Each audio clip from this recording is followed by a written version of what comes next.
Bom, pessoal, então continuando, né? A gente tem que o comprimento do segmento MI-1MI é isso aqui, né?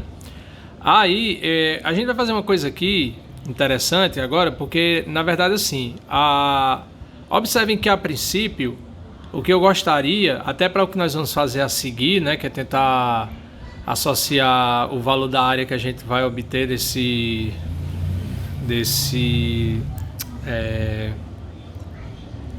cone circular, né? Quando a gente gira esse camaradinho aqui, aí para a gente obter a área, é interessante que a gente tente deixar tudo em função de x. Só que nessa relação que a gente encontrou, isso aqui depende de x, porque é o comprimento dos subintervalos, né? E na verdade não era a variável x, é em relação à partição, tá? Para a gente obter uma soma de Riemann lá mais à frente.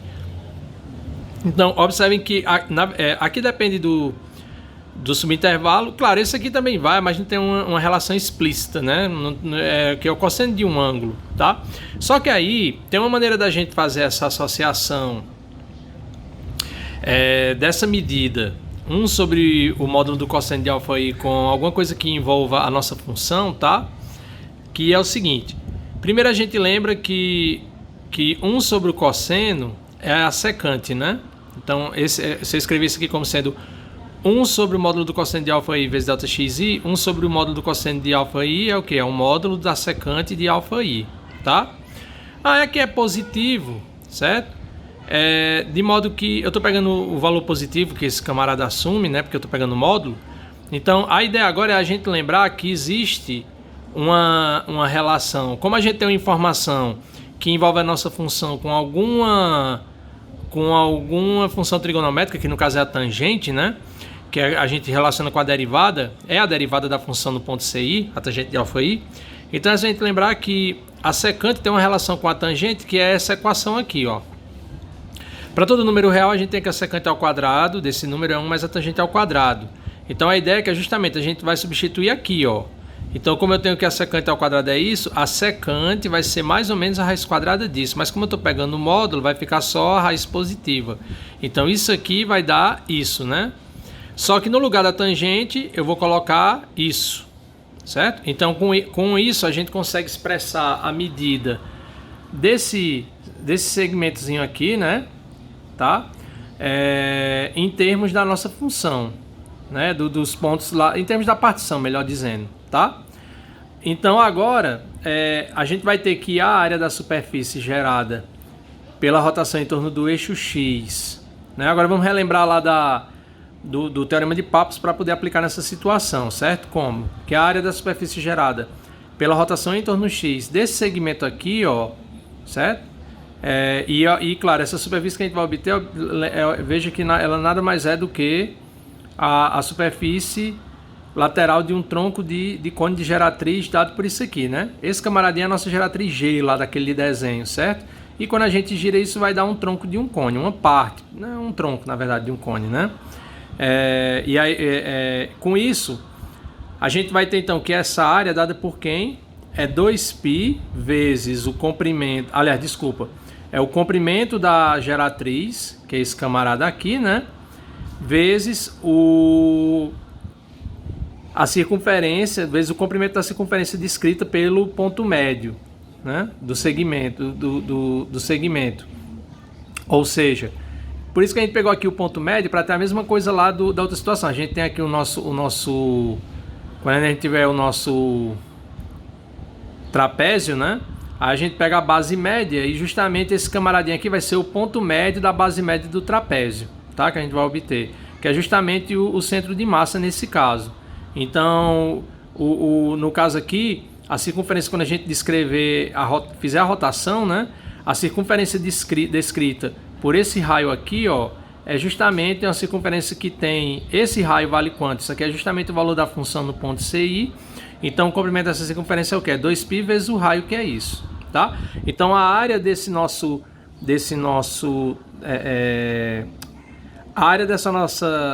tronco de cone circular, quando a gente rotacionar esse elemento aqui, tá? A gente vai ter justamente como área isso aqui, vai ser 2π f de CI, tá? vezes a raiz, aí no lugar disso a gente vai colocar o valor lá que a gente se encontrou, que é isso. Observe que se a gente tivesse já feito essa análise, a gente ia chegar nisso. Só que a gente ia ver, agora vamos tentar associar isso aqui com a partição que a gente está considerando, né? Com, no caso, o intervalo xi menos 1xi e o ponto médio ci, tá? Aí, claro, como eu falei, ó, se o ΔXi for pequeno, e se o ΔXi for pequeno, esse comprimento aqui, ó, a gente vê que a área, que essa área ela vai ser uma boa aproximação, né? Ou seja, a área que eu obtenho desse tronco quando a gente rotacionar, vai ser uma boa aproximação para a área da superfície correspondente que a gente obtém quando a gente tira esse trecho aqui em torno do eixo X, mas considerando o pedacinho da curva correspondente, certo? Então vai ser uma boa aproximação para a área, deixa eu só virar aqui novamente, tá? Para a área da superfície gerada pela rotação em torno do eixo X, do trecho do gráfico da função, né, entre x igual a xi menos 1 e x igual a xi, que eu acabei de falar, certo? Aí uma coisa aqui que é interessante é que nesse processo, se a gente observar que se a gente trocar f de ci por ci na igualdade acima, ou seja, se naquela análise nossa lá a gente tivesse o gráfico da nossa função dado por x em termos de y e não y em termos de x, né? Aí a gente teria que essa expressão aqui é uma boa aproximação para a área da superfície gerada pela rotação em torno do eixo y do trecho do gráfico acima mencionado também, tá? Agora, beleza. Então a gente tem para cada subintervalo a gente consegue calcular a área lateral daquele tronco de cone circular e que ele aproxima a área da superfície correspondente quando a gente gira aquele mesmo trecho, só que considerando em vez do segmento MI menos 1 MI, o pedacinho correspondente da curva, tá? Bom, aí a gente tem agora o seguinte, ó. O que a gente vai observar com isso, claro, é que se a gente soma para todo subintervalo, a gente faz aquele processo, e aí a gente vai obter em cada subintervalo uma área correspondente lá para o tronco de cone que a gente vai obter quando rotacionar aquele trapézio, tá? Então, o que a gente vai fazer é somar agora. Se a gente soma, a gente vai ter o somatório de todas as áreas daqueles troncos, né? E essa soma, em cada subintervalo, a gente tem que a soma da área é aproximadamente a soma da área que a gente deseja. Então, quando eu somo, isso aqui dá aproximadamente a área da superfície gerada, né, pela rotação lá do gráfico da minha função em torno do eixo X. Então, o que a gente vai fazer agora? Justamente a gente vai tomar o limite, né? À medida que o ΔXi diminui, aqueles comprimentos vão diminuindo, aquelas diferençazinhas lá que a gente viu, elas vão diminuindo, então a aproximação se torna melhor, de modo que quanto menor for esse valor, mais essa soma se aproxima do que realmente é a área que a gente deseja calcular. Então, o que a gente vai fazer é tomar o limite, certo? E esse limite, como ele vai, a gente não vai ser rigoroso aqui em provar, mas como ele vai existir, né, pelo que a gente da maneira como a gente está considerando, então esse limite, o limite dessa soma, quando a norma da partição vai para zero, vai ser justamente quem? Isso aqui é uma soma de Riemann, né, para essa função, ó, para essa função aqui, tá? Porque ela é uma função contínua no intervalo, AB, já que AF ela é derivável em AB, então e a f' é contínua, tá? Então, se a f é derivável, ela é contínua. Então, esse pedaço aqui é contínuo. Essa função aqui é uma soma de duas funções. A função constante que é contínua, a derivada ela é contínua em AB, então ela ao quadrado também é. E a raiz quadrada dessa função aqui, como é contínua em AB, vai ser contínua. E o produto de funções contínuas é uma função contínua, tá? E a nossa função ela é positiva, mais ou igual que zero, né? Nesse intervalo, tá? E aí, então essa soma aqui, como ela é contínua, essa função, como ela é contínua no intervalo AB, e essa soma aqui é uma soma de Riemann, porque observem que em cada pedacinho aqui eu tenho o ΔXi, e cada termo que aparece o F e o F', a gente está calculando o mesmo valor, que é no CI, que pertence lá a cada um daqueles subintervalos, tá? Então, isso aqui vai dar a integral de A até B, de 2π, f de x, raiz quadrada de 1 mais f' de x, ao quadrado dx. Tá? Então a gente vai com isso definir a área AX, que a gente vai indicar dessa forma para dizer que a gente vai estar rotacionando o gráfico em torno do eixo X, tá?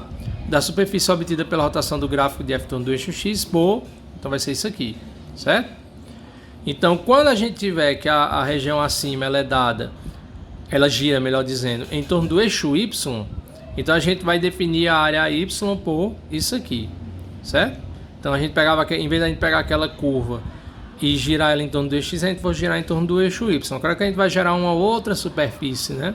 E a área dela vai ser encontrada dessa forma, usando o mesmo raciocínio, tá? A gente chega nisso. Bom, aí como exemplo, pede aqui para calcular a área da superfície gerada pela rotação em torno do eixo X do gráfico da função f de x igual a seno de x, com x variando de 0 a π, certo? Então aqui, no caso, tá? Então a solução, né? A gente tem lá no caso que a nossa função f de x ela é contínua no intervalo de 0 a π. A derivada dela também é, porque a derivada do seno de x é o cosseno de x, tá? E aí com isso, né, a gente quer rotacionar o gráfico da função em torno do eixo x, então a gente tem que, no caso, que a área que a gente procura, que é essa, vai ser 2π, a integral de 0 até π, do seno de x, que é a função, raiz quadrada de 1 mais a derivada que é cosseno de x ao quadrado de x, tá? Então essa função, para a gente integrar, pessoal, a gente vai fazer o seguinte.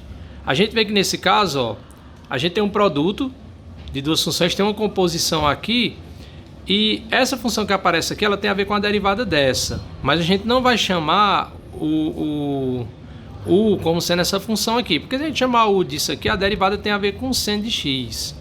Mas se a gente fizer isso, o que vai acontecer é que depois, quando a gente substituir, né, quando a gente voltar, se a gente chama aqui de 1 mais cosseno ao quadrado de x de u, a derivada disso tem a ver com isso aqui. Mas quando a gente for tentar resolver a integral, a gente vai ver que vai ter um problema aí. Então a melhor alternativa, na verdade, é chamar u como sendo cosseno de x.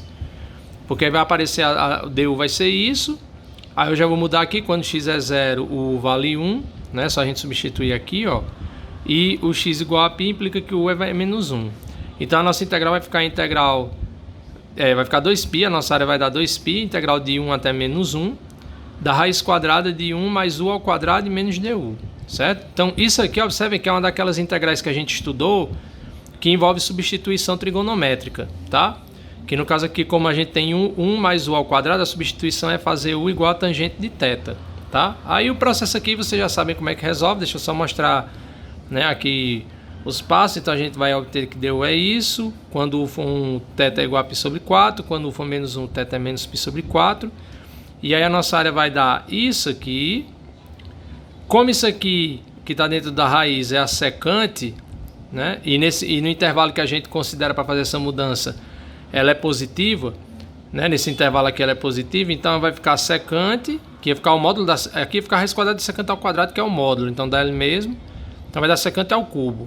Aí secante ao cubo a gente já resolveu essa integral lá na parte de potência das funções trigonométricas, né? Só que aqui eu fiz a solução, então quem quiser ver novamente, dá uma pausa aí nesse momento do vídeo para acompanhar, mas a gente já resolveu essa integral em sala, certo? Então no final a área que é isso aqui, né, vai dar justamente isso aqui, vai dar 2π raiz quadrada de 2 mais o ln de raiz de 2 mais 1, certo?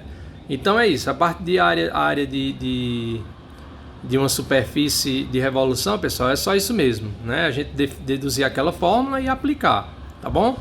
Então no próximo vídeo eu vou falar sobre a parte de comprimento de arco de uma curva, beleza? Então até a próxima.